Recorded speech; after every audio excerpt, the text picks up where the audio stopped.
Mientras tanto podemos decir que acá tenemos una invitada muy, pero súper especial que nos visita.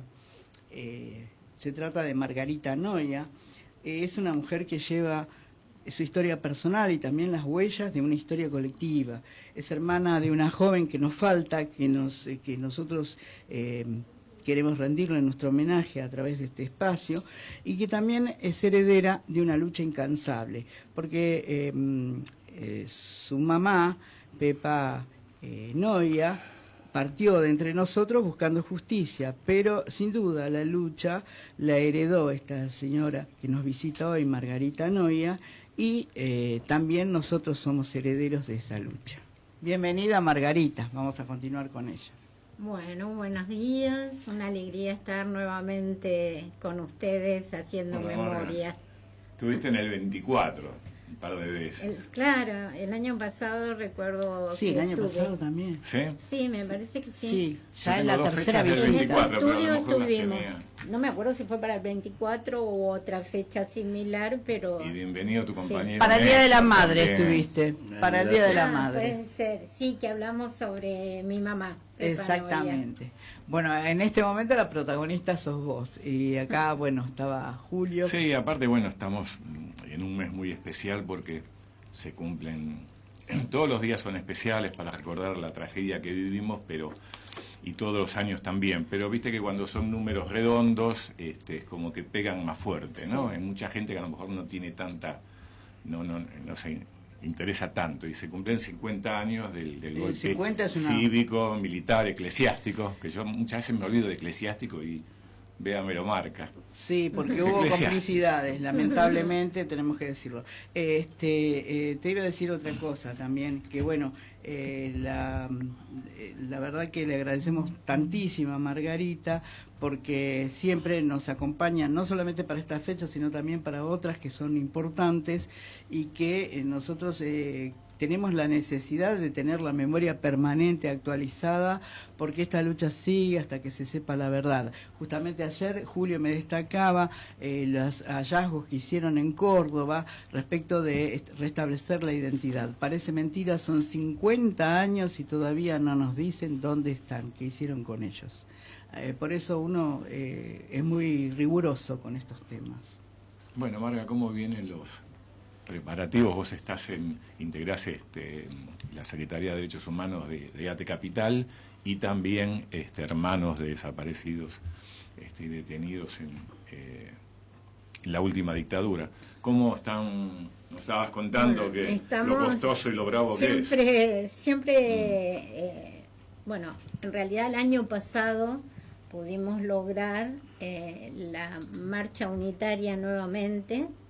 Creemos que estábamos convencidos que el gobierno actual tiene que ver que la unidad de la lucha es una sola, más allá de otras diferencias que puedan haber, porque son muy diferentes organizaciones y demás, con tanto de izquierda como peronistas, como radicales. O sea, creemos que tenemos que estar todos juntos. Lo amerita. Exacto, porque realmente este gobierno viene por todo. Entonces, basta de dar pasos atrás, y para no seguir dando pasos atrás hay que poner un coto importante también en el Congreso. O sea, que las marchas sean multitudinarias también al Congreso, para que no se sigan votando ciertos tipos de leyes como la de la reforma laboral, ¿no?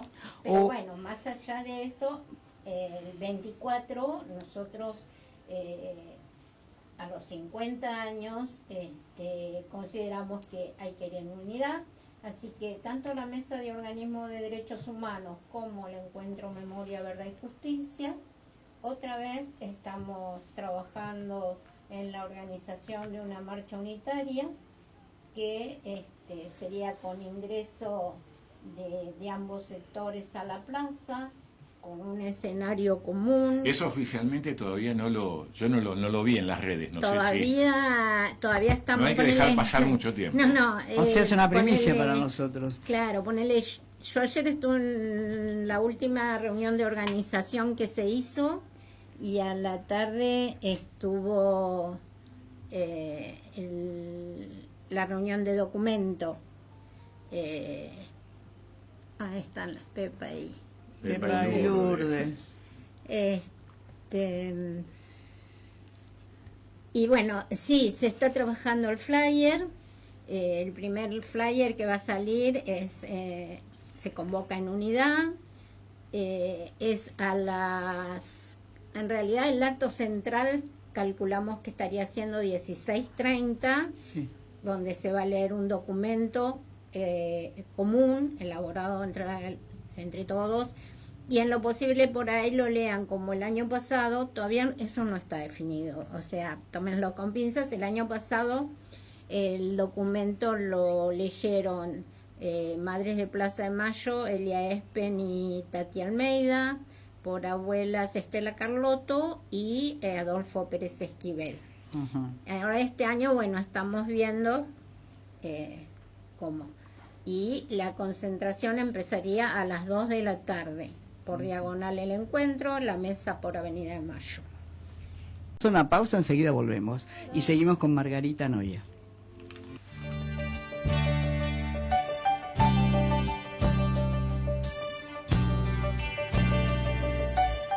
Tu cabello espléndido. Nutrición, reflejos, alisados, queratina, botox y mucho más. Vení a visitarnos en Avenida Entre Ríos 1070 San Cristóbal. Pedí tu turno en el 11 57 18 24 98. Daniel Alberto Stilling. Estética al servicio de tu cabello.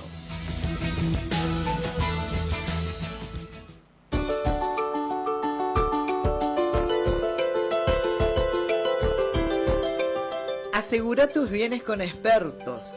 Carlos Acuña e Hijos, una familia que desde hace más de 44 años brindan experiencia y honestidad puestas a tu disposición en materia de seguros. Coronel Lacarra, 1680, Avellaneda, provincia de Buenos Aires. Llámanos al 4-204-9800.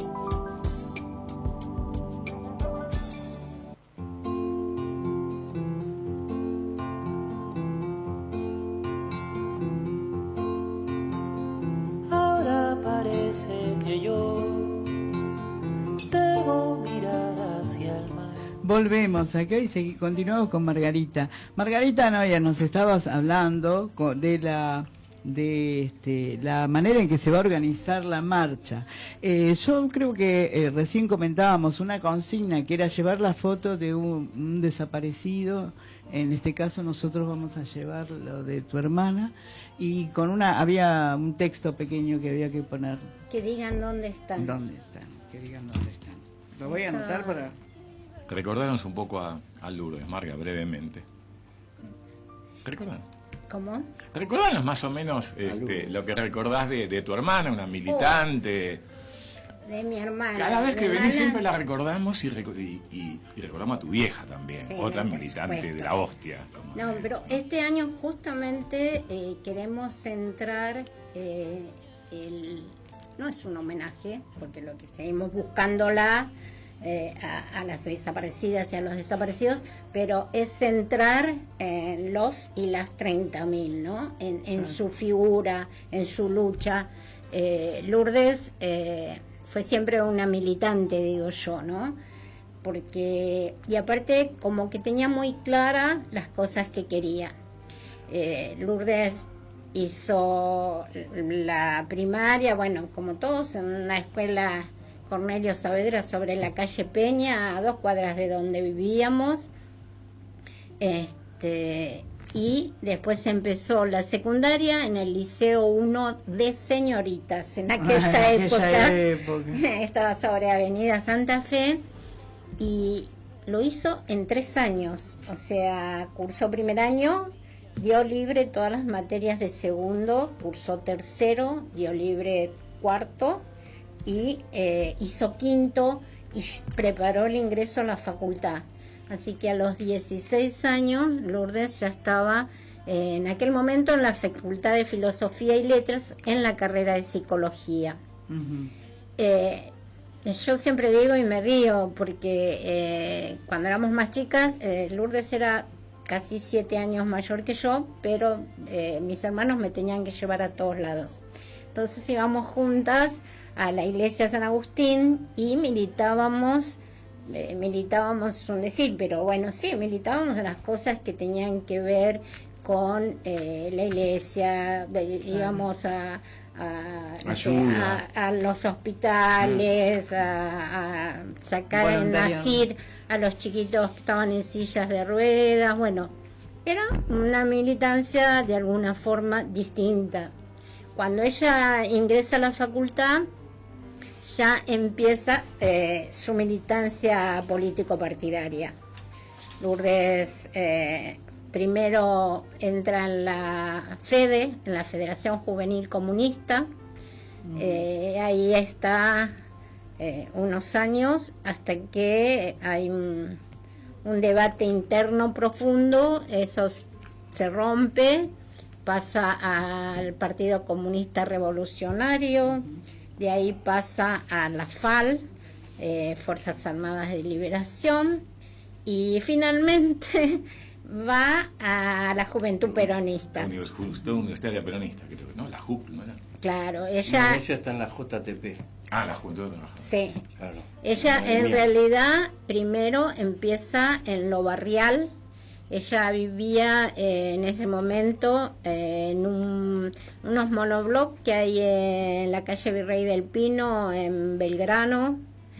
No me acuerdo cuál es la cancha que está al lado. Bueno, que hace poquito pusimos una baldosa. Donde la Pampa y el Bajo. Sí, creo que es defensor, es uno de los y era un edificio antiguo de la época del peronismo que estaba lleno de militantes de la Juventud Peronista, de la tendencia, ¿no? Y bueno, primero trabajaron en lo que era el movimiento villero, en la Villa del Bajo Flores. También militaban barrial en una unidad básica que había muy cerquita ahí del edificio donde ella vivía.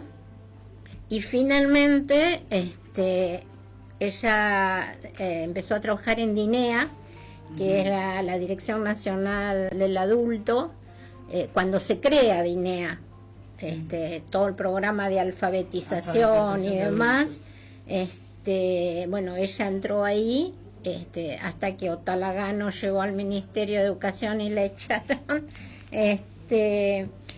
y además, bueno, ya era psicóloga, o sea que atendía en su consultorio y daba clases en la Universidad de Morón en la carrera de turismo sobre psicología. ¿Ya estaba casada? Sí, Lourdes estaba casada, se había casado en el año 70 y en el 74 tuvo a Pablo, su hijo. Ellos consideraban que, bueno, había llegado una etapa distinta, porque antes, viste, era mucho, el movimiento político que tenían, el tenerse que mudar muchas veces, y bueno, con Cámpora encontraron una nueva etapa en sus vidas que, bueno, fue importante. Enrique, su marido, también trabajaba en el Ministerio de Educación, pero no en el programa de alfabetización, sino como empleado. Bueno, tenían otras perspectivas, y bueno, ahí decidieron en el 74 tener a Pablo. Por eso cuando a Lourdes la secuestran, el 13 de octubre del 76, sí. Pablo ya tenía 1 año y 10 meses casi. Pablo cumple el 6 de diciembre, o sea que faltaban unos meses para que cumpliera 2 años. Y la llevan a la ESMA. A Lourdes la llevan a la ESMA.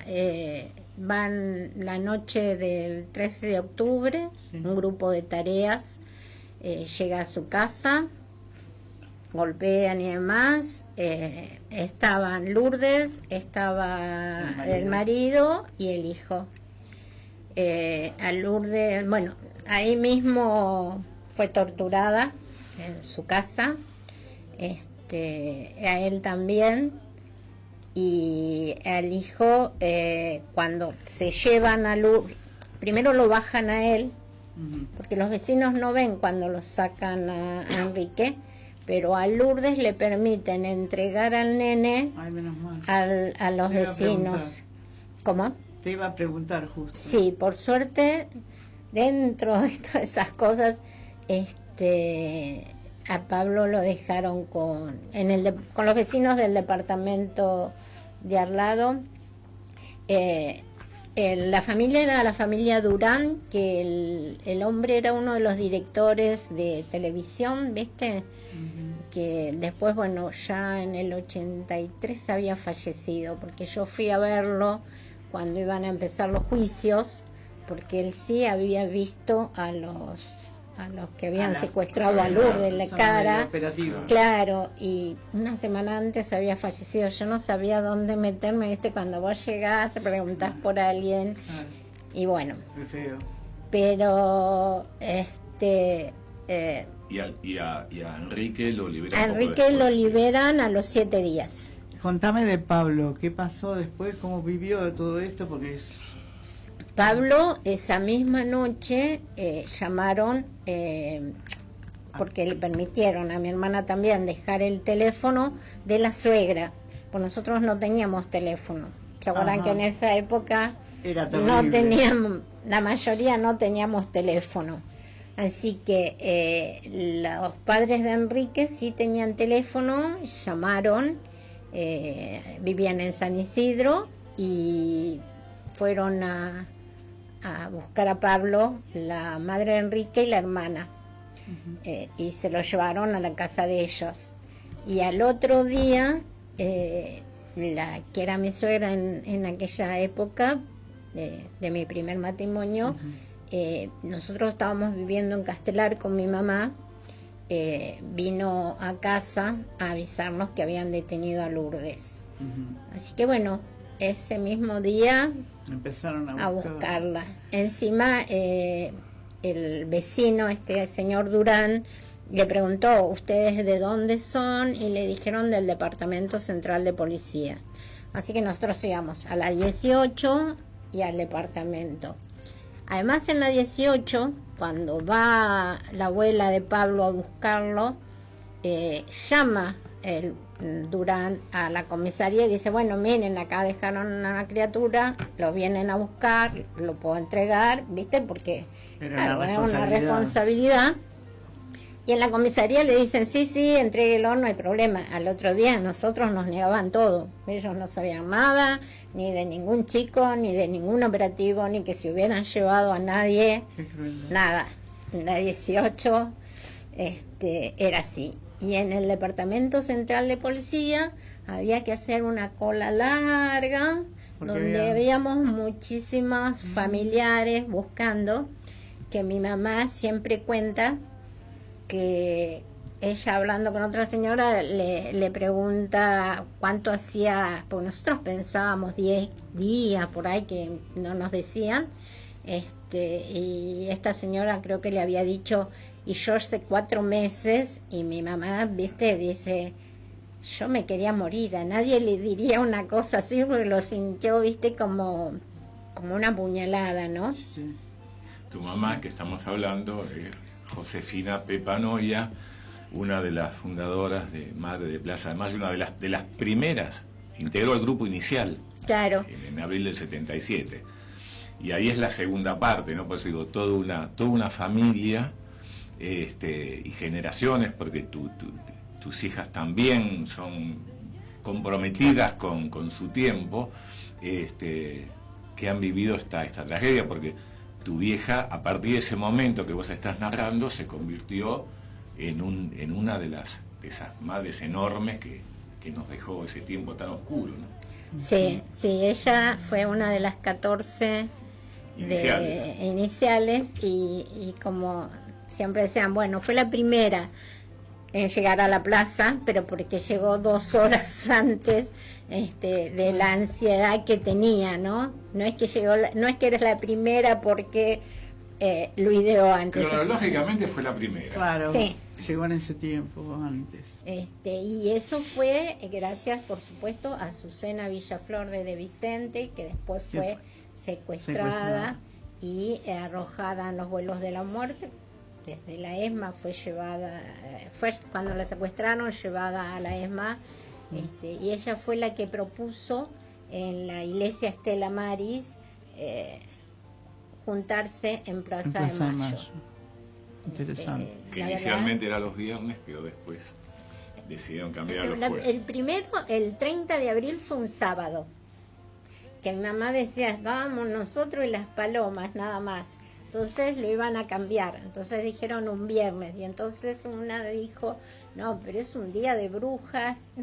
Bueno, unas cosas. Terminaron el jueves. Distintas, son esas cosas, o sea, hay algo que es claro, estas mujeres que terminaron, entre ellas mi mamá y todas las otras, que terminaron siendo una bisagra, creo yo, en la historia de nuestro país. Sí. Yo creo que marca un antes y un después en lo personal, de enseñarme que solo no conseguís nada, que solo con la organización podés ir adelante. Creo que a ellas algo tan terrible como la desaparición forzada de un hijo, lo pudieron llevar adelante, la lucha y demás, porque estaban juntas.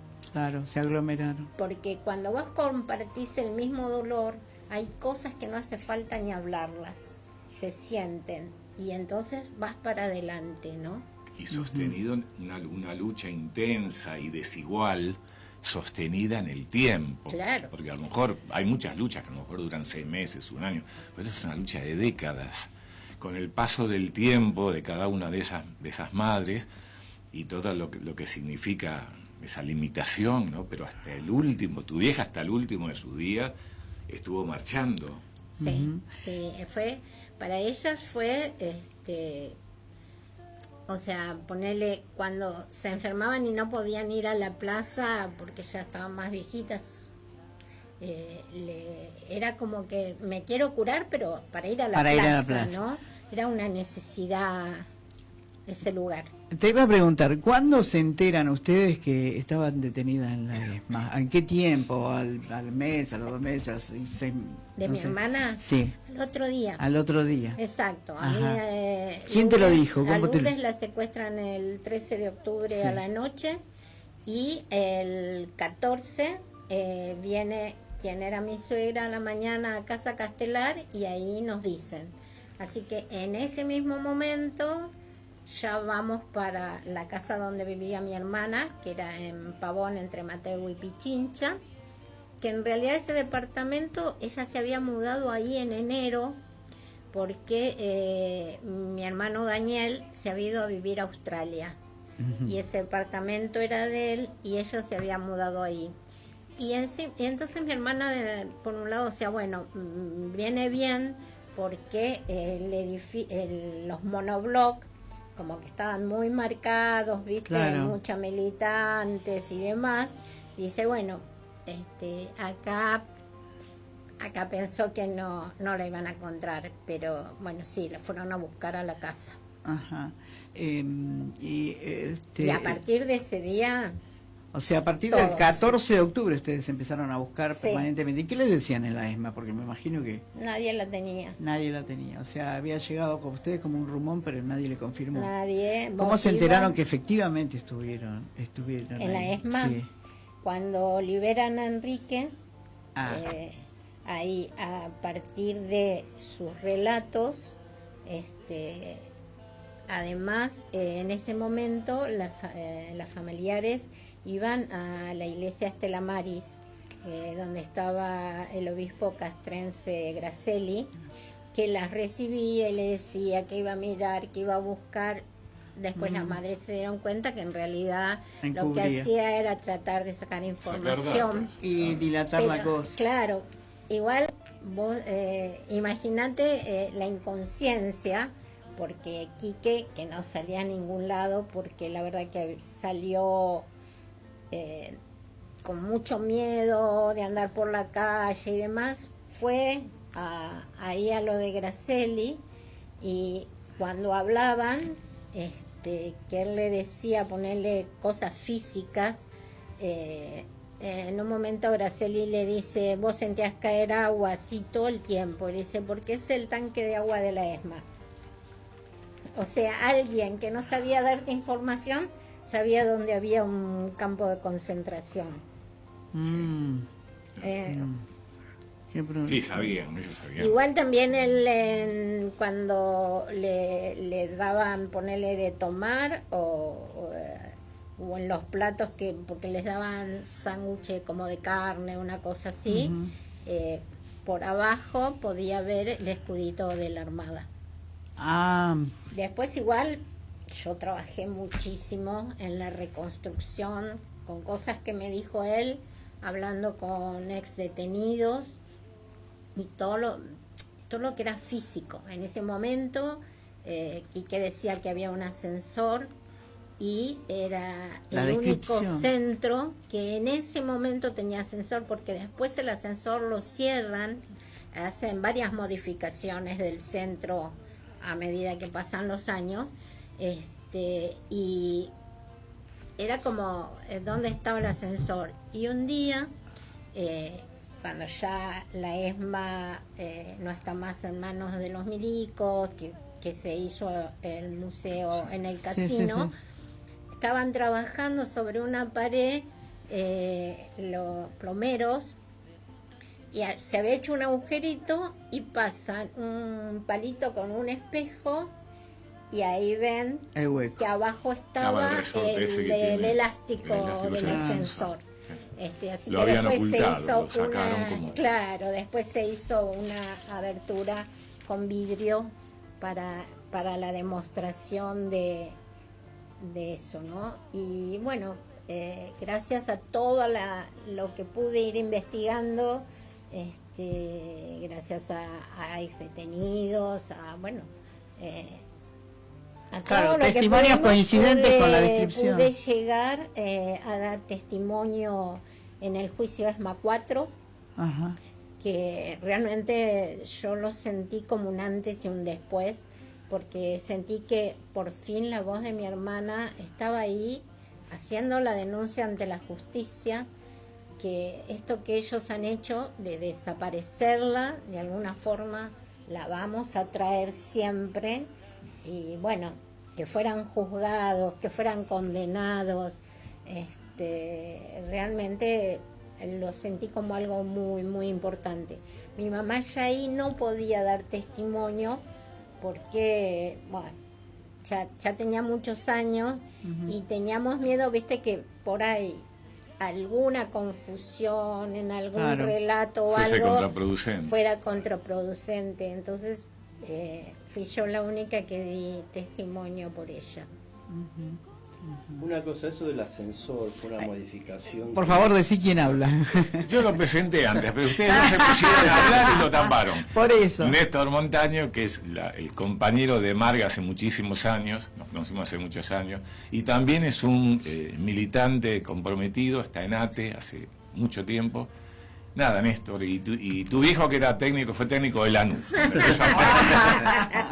No, ¿qué decías? Decías, por favor. No, que lo del ascensor fue una modificación que hicieron ante una inspección de la Comisión Interamericana de Derechos Humanos. Esa vez fue en el 79. Claro, cuando viene la inspección, sí, ellos modifican porque, claro, el ascensor era un dato muy relevante de los testimonios. Claro. Entonces, esas modificaciones sacaron a todos los detenidos, los llevaron a una isla de Tigre y ahí modificaron el edificio para decirle, bueno, mira, están diciendo cualquier cosa. ante esa inspección. Fue en por esa eso época que- de Somos Derechos Humanos. Claro, claro. Qué terrible, qué terrible. No, y aparte, antes había unas maquetas que cuando uno entra a la ESMA, por donde entraban los desaparecidos, estaba lo que llamaban, no, era un sótano, donde había como boxes para tortura, para por distintas cosas. Ujú. Pero después, bueno, cuando fue recuperado el edificio, habían hecho como unas, antes me salió la palabra, ahora se me fue, maquetas Ujú. con cada año, ¿no? Entonces, Ah, bien. cómo estaba, ponerle en tal año, en tal Claro, el año. edificio original y las reformas. Claro, y por ejemplo, a mí me fue útil también poder verlo porque yo hacía, bueno, si mi cuñado dijo que lo sacaron así y que lo sentaron en un banco acá hay un banco, acá hay una puerta, porque él dice que cuando a él lo liberaban, él escuchó a mi hermana todavía con vida, Ay, que la iban a torturar, y entonces, bueno, podía, gracias a la maqueta también, ubicarme. O sea, cuando yo entraba a la ESMA, digamos, que recorrí con muchos ex detenidos y demás, era como que no escuchaba otra cosa más que mi cabeza buscando los espacios. Yo siempre dije, yo Estabas quiero totalmente entrar, enfocada. claro, tratando de reconstruir. Yo siempre decía, quiero entrar para encontrar algo de mi hermana. Bueno, no he encontrado. Algunas personas han encontrado, Sí. porque sí, hay algunos que pudieron como rayar, viste, su nombre o cosas por el estilo. Ahora no me acuerdo el nombre, pero había un militante del PC que no sabía él dónde había estado, encontré pero el sí nombre. que que había hecho no sé, Te unas había dejado marcas, una pared. y las trabajadoras que hacen reconstrucción y demás que trabajaban en la ESMA encontraron, y ahí pudo él reconstruir que estuvo en la ESMA. Ujú. Qué laburo monumental, ¿no? De Es los un- familiares, porque... Sí. Que siguen haciendo los forenses, ¿no? Lo de los forenses es... Sí, sí. yo Son me- medio complicados de contactar. Para hace rato que tenemos ganas de hacer una nota, aunque sea telefónica, con alguno de Sí. ellos, pero son muy, por lo menos los que hemos contactado, Son muy reservados. muy reservados. Sí. Era un laburo monumental también.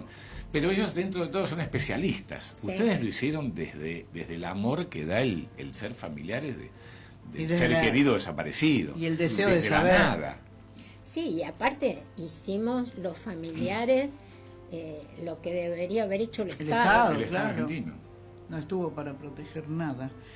Vamos a decir también que la ESMA fue declarada museo sitio de memoria como patrimonio de la humanidad, en el mismo sentido o a nivel de Auschwitz. Ojo que es un tema importante, ¿no?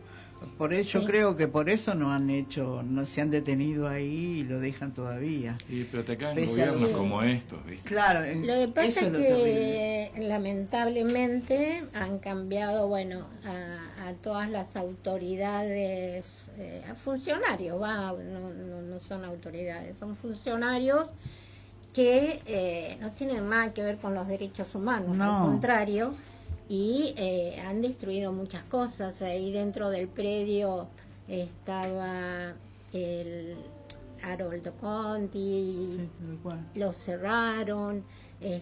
Ahora dentro del museo, por ejemplo, había un espacio, los distintos espacios de explicación donde hablaba sobre el tema de género, con el tema de violaciones y demás, con el tema de la maternidad que funcionó Sí, las maternidades ahí. clandestinas. Claro, bueno, como que todo eso lo han borrado. Claro.